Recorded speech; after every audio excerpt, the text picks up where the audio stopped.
Nais ko lamang po ituloy ang atin pong tinatalakay, managing your stress. Kaya nga po ay we are in this series na managing sanity. Alam ko na lahat tayo ay meron pong mga stress. Iba-iba ang mga sanhi ng ating stress, mga kapatid. So merong marami sa atin ay ang stress ay galing po sa mga trabaho. Ang iba po ay na-stress sa kanila pong relationships. Naalala niyo mga kapatid, previously ang ating pag-aaral. Kung hindi natin kayang i-handle ang ating relationships sa ating sarili, family, friends, neighbors, mga workmates, ay talagang ma-stress tayo mga kapatid. Kaya kailangan po pala natin talagang matutunan yan. And isa po pala sa pamamaraan mga kapatid to handle stress is to nourish your body. Ano ibig sabihin nito mga kapatid? Ito po may kinalaman po sa atin pong mga pagkain or kinakain sa araw-araw. In 1 Corinthians, mga kapatid, 10:31, we are reminded nang sabi, whether you eat or drink, whatever you do, do it all for the glory of God. Wow! Kung tayo kakain o inom o ng ating mga ginagawa, gawin natin sa ikaluluwalhati ng Panginoon. Kaya nga po, the big question sa mga oras na ito sa atin ay, yun bang ating pagkain or kinakain ay nakakaluwalhati sa ating Panginoon? Yun bang ating iniinom ay nakakaluwalhati sa ating Panginoon? Yun bang ating mga ginagawa, lifestyle mga kapatid? Yun bang ating lifestyle ay nakakaluwalhati sa Panginoon? Siguro magtatanong din tayo, anong pagkain, anong inumin, o anong mga gawain, or what kind of lifestyle does glorifies God? Ano bang mga lifestyle na nakapagluluwalhati sa ating Panginoon? Siguro mga kapatid, napakagandang katanungan yan na kailangan po nating pag-isipan. So anyway, ang sinasabi po sa atin, mga kapatid, ay ang ating lifestyle na kapagluluhati sa Panginoon ay yung kaayon sa kanyang banal na kalooban. Of course, talking about sabihin po nating diet or the right food, mga kapatid, babalik po tayo sa tinatawag na Edenic diet, mga kapatid. Yung pagkain, yung original na pagkain na ibinigay ng Panginoon sa sangkatauhan mula pa sa ating unang mamagulang, mga kapatid. Now, we know na nung pumasok po ang pagkain na mga emergency food after the flood, mga kapatid, ay ang buhay ng tao ay umiksi na ng umiksi.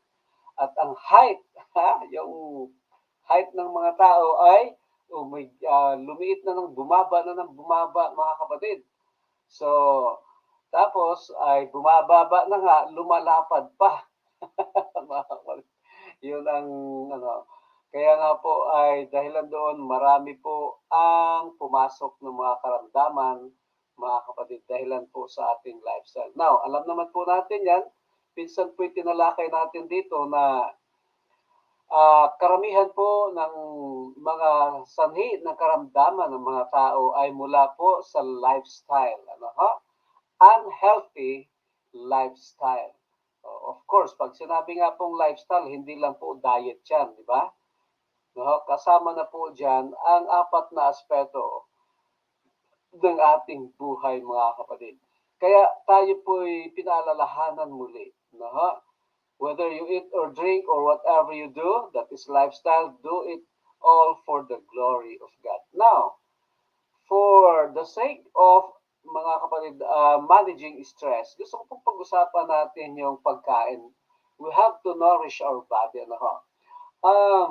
Alam niyo po ba mga kapatid na the foods you eat or you consume affects your body's ability to cope with daily pressures? Hmm?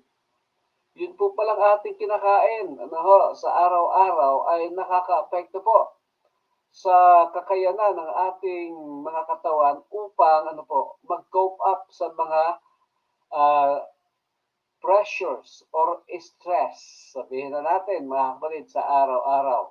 Now, bagaman marami pong mga aklat na atin pong mababasa ngayon, no, tungkol po sa tinatawag na masusustansyang pagkain. Actually, marami nga po sa atin ay nanonood pa sa mga TikTok, no, nanonood sa mga short videos, no, sa mga Facebook, sa YouTube. Marami pong mga nagpo-promote dyan tungkol po sa mga healthy na pagkain. Mga kapatid, pero sa kabila ng lahat, no, ang mga tao ngayon ay meron pa rin tinatawag doon nutritional ignorance. At para bagang normal na yan sa buhay ngayon. No? Kaya nga po ay marami sa atin, when the pressure is on, some of us may find refuge and comfort in food. Naintindihan niyo po yung mga kapatid? Marami po sa mga tao ngayon, kapag pressured sila or stress sila mga kapatid, no, let's say for example, meron kang physical symptoms ng stress, o tinatawag na poor concentration. Hindi ka makakonsentrate mga kapatid. Or di kaya ay pagod na pagod ka. Or mga kapatid ay tinatawag na yung ikaw naman ay meron tinatawag na ferocious appetite. Talagang ganang-ganang kumain Kaya nga po ay may mga pagkakataon, you may be tempted to get a quick fix by eating less nutritious food or junk food. No? Ganun tayo pagka minsan mga kapatid. At madalas pa man din, kapag tayo ay hindi pinaplano yung ating kinakain mga kapatid, hindi nakaplano yung pagkain ba? Ay madalas mga kapatid, tayo po ay natutuksong kumain ng mga pagkain hindi masustansya sinasabi nila nutritious but less nutritious mga kapatid. At madalas, yung mga less nutritious din mga kapatid ay caffeinated. May caffeine, may sugar, at pagka minsan naman ay salty or crunchy mga kapatid.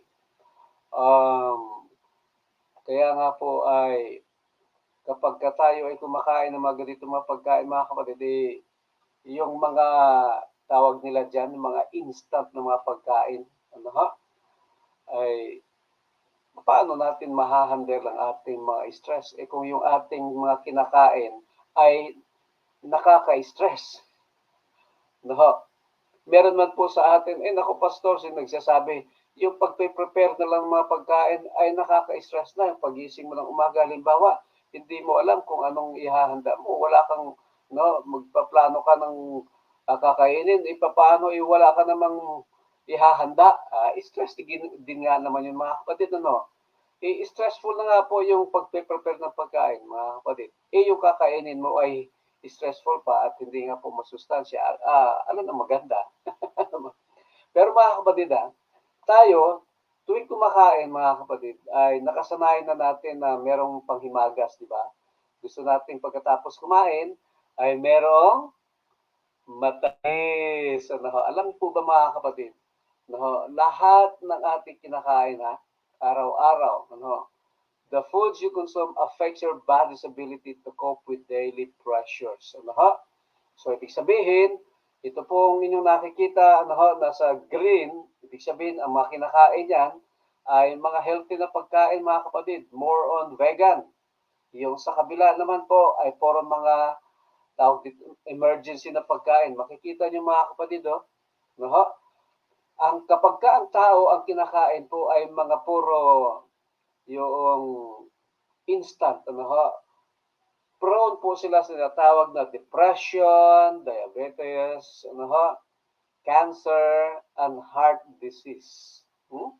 Pero kapag ang tao ang kinakain po ay mas marami po ay mga halaman, tingnan niyo po, mas mataas ang kanila pong self-acceptance, longer lifespan, better digestion, walang problema, sa kanila pong pantunaw and more energy. No? At ang energy ay tumatagal, hindi po katulad ng mga panandalian lang. Kaya nga po mga kapatid, tayo pa man din mahilig kumain ng mga emergency. Nabanggit ko yung mga panghimagas. Alam niyo po ba mga kapatid, tayo mahilig kumain ng desserts. Ano ho? Yan basahin niyo po yung desserts mga kapatid. Basahin ninyong pabaligtad. Ano po ang inyong mababasa? Sabi po dyan, stressed. Dessert po pala, pag binasa mo pabaligtad, stressed. And which is true.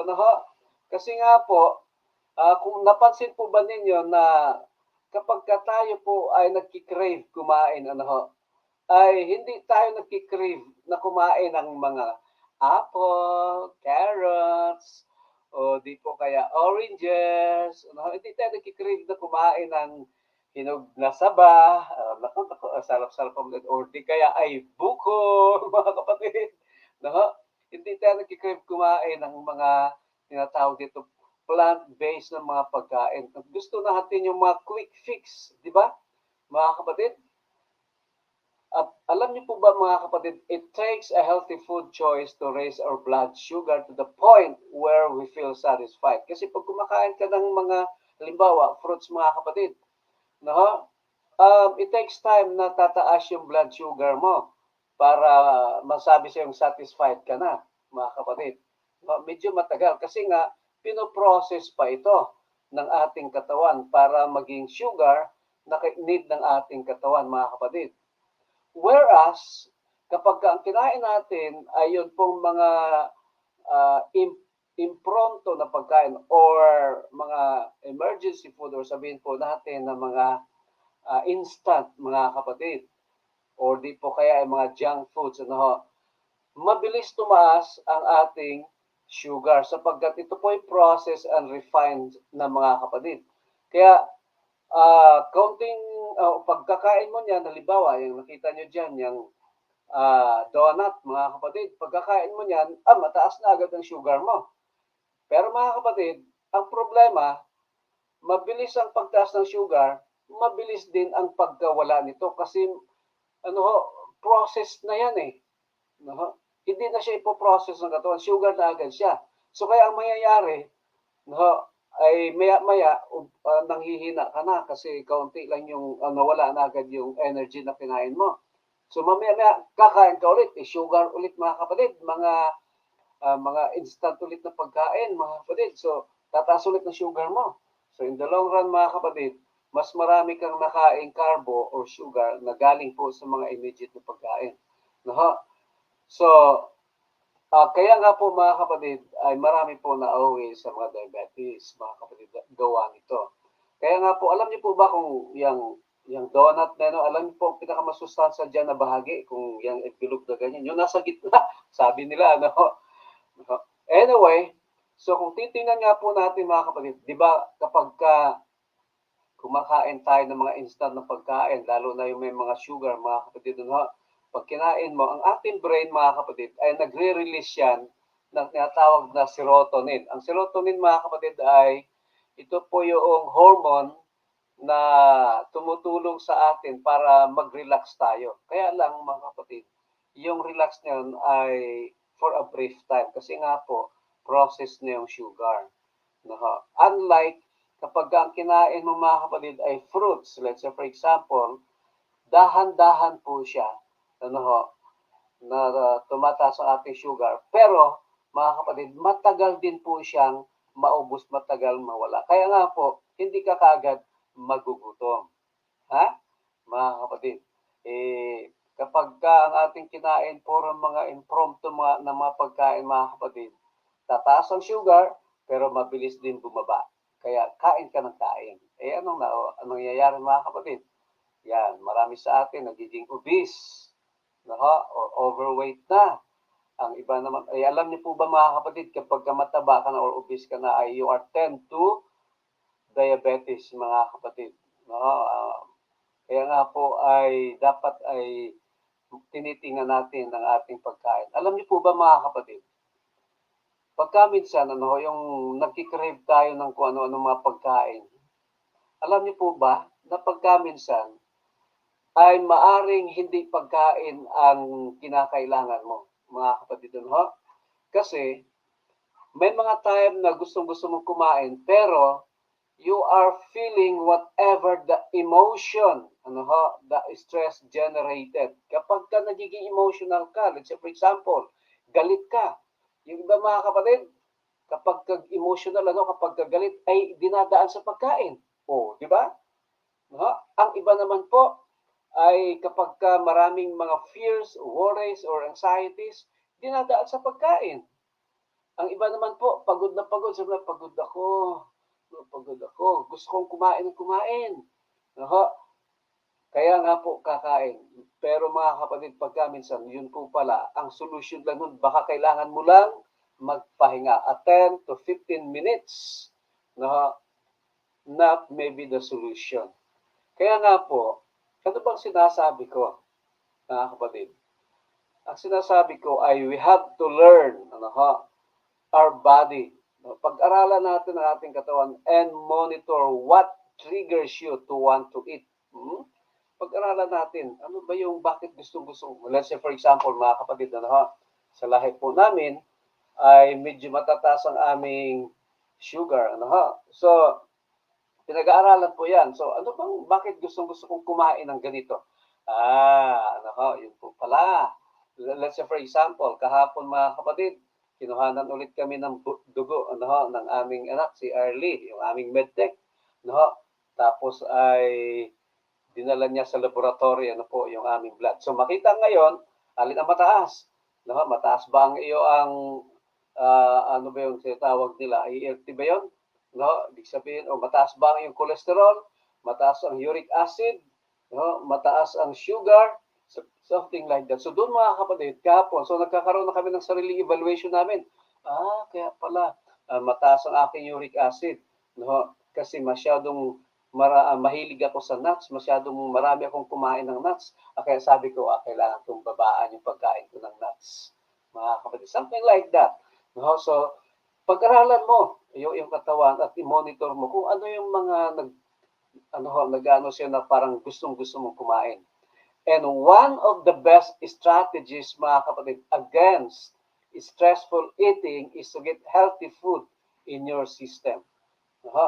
Para hindi tayo ma-stress, dahil po sa ating mga kinakain, ay magiging option natin ang kumain ng mga masusustansyang pagkain.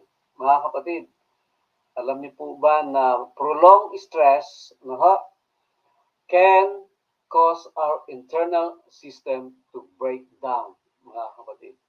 Kapag tayo ay masyadong stress or laging stress, yung ating internal system, hindi natin mamamalayan, breakdown na pala, bigla na lang tayong babagsak. Hindi natin alam dahil po pala sa matagal ng stress natin. At isa sa sanhi niyan, yung ating mga kinakain. Kaya nga po, when you identify your eating triggers, most common eating triggers ay yung boredom. Nabanggit na po natin. Kapag nag-bored ka, gusto mo na lang kumain. To be social. Gusto mo lagi party. O di po kaya ay stress. Yan. Ngayon mga kapatid, yung isa ay food is available. Kapag ka tinatamad ka magluto, ay pa-deliver ka na lang. Grab food. Ngayon mga kapatid, kahit hindi ka na pumunta sa mga fast food, mga kapatid, i-deliver na lang yan sa iyong pintuan sa iyong bahay. So kaya lang kailangan nating i-identify yan. Why? By identifying what makes you eat outside of your planned meals, you can find new ways to manage your emotions and look for alternatives to be unhealthy snackings. So ask yourself, mga kapatid, what makes me thoughtlessly chow down? O yung gusto mong kumain ng kumain. Kaya nga po, ay kailangan po nating pinag-aaralan ng ating kinakain. At kailangan po natin na ang ating kinakain ay masusustansyang pagkain to lessen your stress. Just like feeding our spiritual needs, mga kapatid. Di ba sinasabi, whatever we put inside our minds can be the cause of healthy and strong minds, or it can be a cause of weaknesses. Kaya nga po ang ating Panginoong Hesus, sabi niya, ito naalala ko lang, prolonged stress can cause our internal system to break down. Uh, um, uh, Chronic stress can cause uncomfortable symptoms that make difficult to accomplish daily tasks or properly process emotions. At ang symptoms, mga kapatid, ay narito, change in emotional responses. Kung ikaw ay nagtitake ng alcohol or drug use, mga kapatid, a change in social behavior, insomnia, or yung pag nawawalan ka na ng pagtulog o walang gana sa pagtulog, unfocused thinking, hindi ka makafocus sa iyong pag-iisip, mga kapatid, ay stress yan. Aches and pains, marami kang nararamdaman sa katawan. Mga kapatid, alam niyo po ba na kahit po yung worries and anxieties ay nagkukos po ng pananakit ng ating mga kasukasuan? Another symptoms that you are stressed, emotionally withdrawn. Low energy, yan parang lagi ka nalang mahina. Lagi ka naman kumakain, yan pala, stress ka. Kasi kinakain mo, hindi naman muscle tightness, parang naninigas, ang sakit ng ko dito, ang tigas dito, ganyan. Marami yan, mga kapatid, ay cause ng stress. Kaya nga po, tayo pinaalalahanan ng ating pag-aaral, pag-aralan at ingatan natin kung anong pinapasok natin sa ating katawan. Yan po ba'y nakakaluwalhati sa ating Panginoon Hesus, mga kapatid? So, alam niyo po ba na kailangan po natin na palakasin, mga kapatid, ng ating mga katawan. Ang sabi po ng John 6:35, then Jesus declared, I am the bread of life. Whoever comes to me will never go hungry, and whoever believes in me will never be thirsty, mga kapatid. Alam niyo po ba ang pagkakaiba between the strong minds and the weak minds? Ito, tingnan niyo ang pagkakaiba. Strong minds discuss ideas. Average minds discuss events. Weak minds discuss people. Sabi po yan ni Socrates, mga kapatid. So kung mahina daw po pala ang ating mga kaisipan, ang pinag-uusapan natin ay buhay ng may buhay. Pero kapag average lang, mga kapatid, ay ang pinag-uusapan yan yung mga nangyayari. Pero ang mga strong minds, mga ideas ang mga pinag-uusapan, mga kapatid. So paano natin palalakasin ang ating mga puso't kaisipan? Strong minds suffer without complaining. Weak minds complain without suffering. Yan. The strong minds suffer without complaining. Kahit na yan ay naghihirap na, hindi nagko-complain. Pero kapag mahina ka, mga kapatid, mahina ang pag-iisip natin, sabi po, ay nagko-complain na. Hindi naman nakakaranas ng mga paghihirap. Hindi pa nga nararanasan, complain na ng complain. Mga kapatid, sabi ng Panginoon, I am the bread of life. No one who comes to me will ever be hungry, and no one who believes in me will ever be thirsty again. Kaya nga po, mga kapatid, sabi ng Panginoon, as we come to Him in faith, we find that He is always sufficient to meet our needs, no matter how great or small.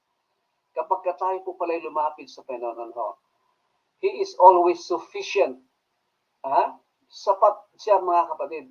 Malaki or maliit man ang ating mga pangangailangan, ang ating Panginoong Hesus ay sapat na katugunan sa lahat ng ating mga pangangailangan at mga suliranin. His grace is abundant. His love is unending. And His presence is a constant source of strength and comfort. Kaya nga po, lalo tayong lumalakas sa araw-araw kapag ang Panginoong Hesus ay nasa sa ating buhay. Ang Kanyang salita ay nasa ating mga puso't kaisipan. Mga kapatid, if we are being fed Jesus and His words, we will never be malnourished. Tandaan nyo yan. Kapag ang salita ng Panginoon ay atin pong no, ninanamnam sa araw-araw, hindi tayo magiging spiritually malnourished.